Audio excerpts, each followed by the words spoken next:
19वां अध्याय। दुर्वासा चरित्र। नंदीश्वर बोले, हे महामुने, परम तेजस्वी तपस्वी महर्षि अत्रि, जो देवी अनुसुईया के पति थे, ब्रह्मा जी की आज्ञा से ऋक्ष कुल नामक पर्वत पर, जो कि विंध्याचल के पास में स्थित था, पुत्र की कामना से घोर तपस्या की। उनकी तपस्या दिन प्रतिदिन और भीषण होती जा रही थी, जिससे तेज अग्नि की ज्वाला प्रकट हुई और उससे सब लोग जलने लगे। तब सब देवताओं ने मिलकर ब्रह्मा जी से प्रार्थना की। ब्रह्मा जी सब देवताओं को साथ लेकर भगवान श्री हरि विष्णु की शरण में गए। वहाँ उन्होंने विष्णु जी को महर्षि अत्रि की तपस्या से उत्पन्न ज्वाला के विषय में बताया। तब श्री हरि बोले कि परमेश्वर भगवान शिव ही इस समस्या को दूर कर सकते हैं, इसलिए हमें उनकी शरण में जाना चाहिए। तत्पश्चात श्री हरि ब्रह्मा जी व अन्य देवताओं को साथ लेकर भगवान शिव की शरण में गए।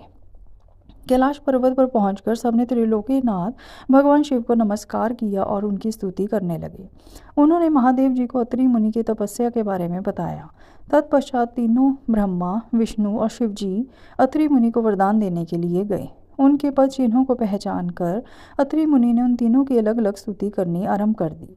अत्रि बोले, हे ब्रह्मा, विष्णु, शिव, आप सभी इस संसार में सबके लिए आदरणीय और पूजनीय हैं। आप सबके ईश्वर हैं और इस सृष्टि का सृजन, रक्षा और विनाश करने वाले हैं। भगवान, मैंने तो पुत्र प्राप्ति हेतु भगवान शिव का पूजन आराधन किया था, परंतु आप तीनों के एक साथ दर्शन पाकर मैं धन्य हो गया।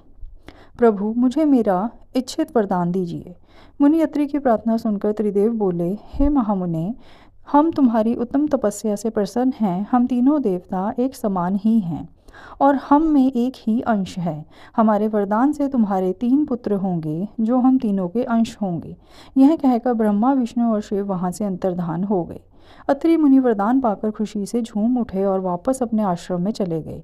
वहाँ पहुंचकर उन्होंने अपनी पत्नी अनुसुईया को वरदान के विषय में बताया, जिसे सुनकर वे भी हर्षित हो उठी। समय बीतता गया। निर्धारित समय पर देवी अनुसुईया ने 3 पुत्रों को जन्म दिया, जो कि स्वयं भगवान शिव, ब्रह्मा और विष्णु का अंश थे। ब्रह्मा जी के अंश से चंद्रमा, विष्णु जी के अंश से दत्त तथा भगवान शिव के अंश से दुर्वासा जी की उत्पत्ति हुई। दुर्वासा जी ने सूर्यवंश में उत्पन्न राजा अम्बरीश, जो कि सप्तद्वीप के स्वामी थे, की परीक्षा ली।